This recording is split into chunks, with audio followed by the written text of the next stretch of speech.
8 محرم کو جمعرات والے دن تمام میرے بہن بھائی جو اپنی مالی حالات کی وجہ سے کئی دنوں سے پریشانی میں اپنے دن گزار رہے ہیں، میرے بھائیوں میری بہنوں، یہ دن 8 محرم کا جمعرات والا دن سینے پر ہاتھ رکھ کے اپنا سیدھا ہاتھ اپنے سینے پر رکھ کر یہ وظیفہ میرے دوستوں سورہ کوثر کا فوراً پڑھ لینا۔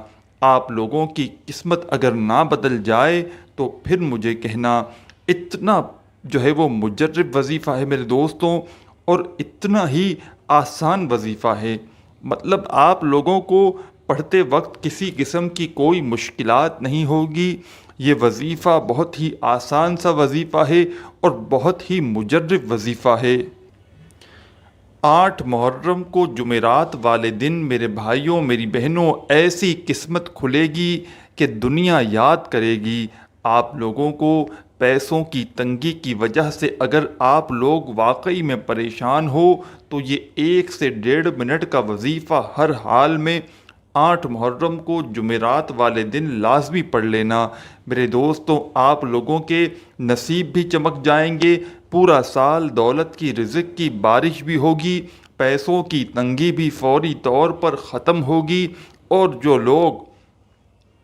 لوگ آج آپ کو ذلیل کر رہے ہیں، آج آپ کو آپ کی غریبی کی وجہ سے آپ کا مذاق بنا رہے ہیں، تو یاد رکھنا میرے دوستوں، آج آپ یہ وظیفہ پڑھ کے دیکھ لو، انشاءاللہ آپ کے پاس اتنا پیسہ اتنی دولت پورا سال برستی رہے گی، آپ کو اتنا پیسہ ملتا رہے گا کہ جو لوگ آپ کو آج دھتکار رہے ہیں کل وہ آپ کو اپنے کندھوں پہ اٹھا لیں گے۔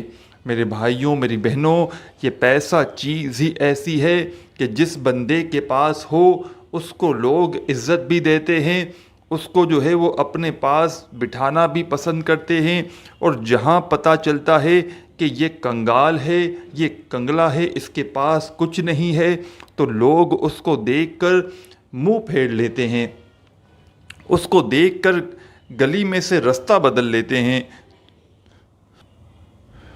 تو میرے بھائیوں یہ وظیفہ میری بہنوں یہ وظیفہ آپ کو لازمی پڑھنا ہے۔ آج کا دن بہت ہی خاص ہے، آج کا وظیفہ جو ہے وہ بہت ہی خاص ہے۔ اس وظیفے کو لازمی چلتے پھرتے جمعرات کو 8 محرم کو کسی بھی وقت پڑھ لینا۔ میرے بھائیوں میری بہنوں کسی بھی وقت پڑھ لینا، لیکن گھر میں سکون سے بیٹھ کر پڑھنا۔ یہ وظیفہ آپ کو 1 سے 1.5 منٹ کا بھلے کم وقت کا وظیفہ ہے، لیکن جتنی بھی دیر پڑھنا ہے اتنی دیر آپ کو تنہائی میں یہ وظیفہ پڑھنا ہے۔ تنہائی سے مراد یہ نہیں کہ آپ گھر میں سے سب کو نکال دیں، گھر میں سب بھلے موجود ہوں، آپ ایک کونے میں بیٹھ جائیں، آپ کا اگر گھر چھوٹا ہے تو، یا اگر گھر بڑا ہے تو ایک کمرے میں بیٹھ جائیں الگ سے، اور فوراً سے یہ وظیفہ آپ کو الگ اس لیے بیٹھنا ہے تاکہ آپ کی توجہ اس طرف رہے وظیفے کی طرف، اور کوئی آپ کو ڈسٹرب نہ کرے۔ 8 محرم والے دن میرے دوستوں کسی بھی وقت آپ لوگ گھر میں دن رات صبح شام سکون سے جب فری ہوں، 1-2 منٹ آپ کو لگے کہ آپ بالکل جو ہے وہ فری ہیں، آپ کو کوئی ڈسٹرب نہیں کرے گا، آپ بیٹھ جائیں۔ سب سے پہلے میرے بھائیوں میری بہنوں بیٹھ کر آپ لوگوں کو ایک مرتبہ بسم اللہ الرحمن الرحیم پڑھ لینا ہے۔ سب سے پہلے آپ لوگ جب بسم اللہ الرحمن الرحیم پڑھ لیں گے، اب میرے دوستوں آپ لوگوں کو اپنا جو سیدھا ہاتھ ہے، سیدھا ہاتھ آپ لوگوں کو اپنے سینے پر رکھ لینا ہے۔ میری بہنیں بھی رکھ لیں، میرے بھائی بھی رکھ لیں، اور آپ جب سیدھا ہاتھ سینے پر رکھ لیں، اب آپ لوگوں کو اپنی کوئی بھی حاجت کے لیے نیت کر لینی ہے، چاہے وہ 1 حاجت ہو چاہے وہ 10 حاجتیں ہوں۔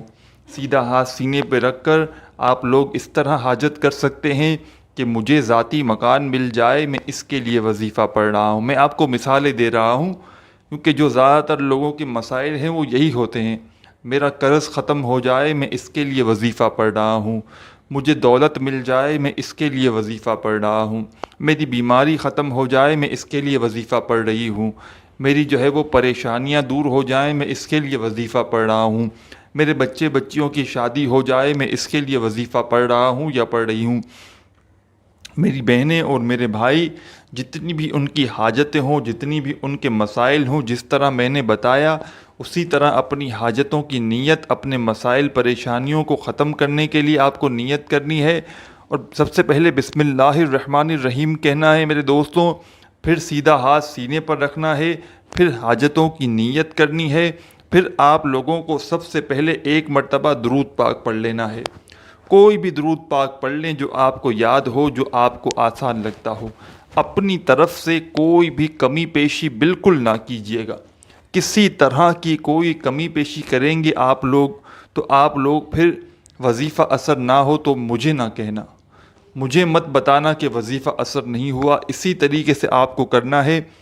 آپ لوگ درود پاک پڑھ لیجئے گا، جو درود پاک آپ کو یاد ہو، جو آسان لگتا ہو۔ ایک مرتبہ درود پاک پڑھیے گا آپ لوگ اپنی حاجتوں کی نیت کرنے کے بعد فوراً سے۔ درود پاک پڑھنے کے فوراً بعد میرے بھائیوں، میری بہنوں، حسبنا اللہ و نعم الوکیل، حسبنا اللہ و نعم الوکیل، حسبنا اللہ و نعم الوکیل۔ سب سے پہلے آپ کو یہ وظیفہ جو آپ کو اسکرین پر بھی شو ہو رہا ہوگا، آپ تمام دوست احباب سینے پر آپ نے ہاتھ رکھا ہوا ہی ہوگا۔ آپ کو سیدھے ہاتھ پر آپ ویسے تو نہیں پڑھ سکتے، سیدھا ہاتھ جو ہے وہ آپ نے سینے پر رکھا ہوا ہے۔ آپ تسبیح کے دانوں پر پڑھ لیں، الٹے ہاتھ میں تسبیح پکڑ لیں، یا آپ زبانی بھی آپ کو یاد رہ سکتا ہے۔ آپ کو صرف جو ہے وہ 7 مرتبہ 7 ٹائم آپ کو حسبنا اللہ و نعم الوکیل پڑھنا ہے۔ اور جیسے ہی پڑھ لیں میرے دوستوں، آپ کو فوراً سے استغفر اللہ پڑھ لینا ہے۔ استغفر اللہ، استغفر اللہ، استغفر اللہ۔ میرے بھائیوں، میری بہنوں، آپ کو بھلے وظیفہ شاید لگ رہا ہو کہ یہ لمبا ہو، زیادہ مطلب بڑا وظیفہ ہو، لیکن آپ جب کرنے بیٹھیں گے تو یہ 1 سے 1.5 منٹ کا وظیفہ بھی نہیں ہے۔ 1-1.5 منٹ میں آپ یہ وظیفہ پڑھ لو گے۔ جیسا کہ میں نے بتایا کہ سب سے پہلے آپ اپنا سیدھا ہاتھ اپنے سینے پر رکھ دیجئے گا۔ اس سے پہلے سب سے پہلے آپ لوگ بسم اللہ الرحمن الرحیم پڑھیے گا، پھر سیدھا ہاتھ اپنا سینے پر رکھیے گا۔ اس کے بعد اپنی حاجتوں کی نیت کر لیجئے گا۔ حاجتوں کی نیت کر لو میرے دوستو تو 1 مرتبہ درود پاک پڑھ لیجئے گا۔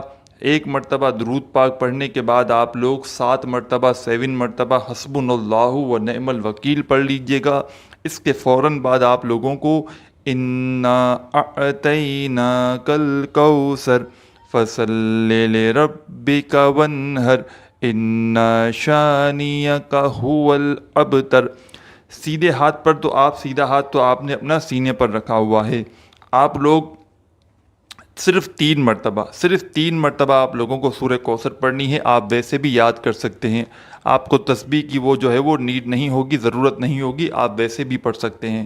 3 مرتبہ جیسے ہی آپ جو ہے وہ سورہ کوثر پڑھ لیں، اس کے بعد 1 مرتبہ درود پاک پڑھ کے اپنا سیدھا ہاتھ سینے سے ہٹا لیجئے گا اور دعا کے لیے اٹھا لیجئے گا۔ اپنی پریشانیوں کے لیے، اپنی حاجتوں کے لیے اللہ پاک سے دعا مانگیے گا، اللہ پاک ضرور کرم فرمائیں گے۔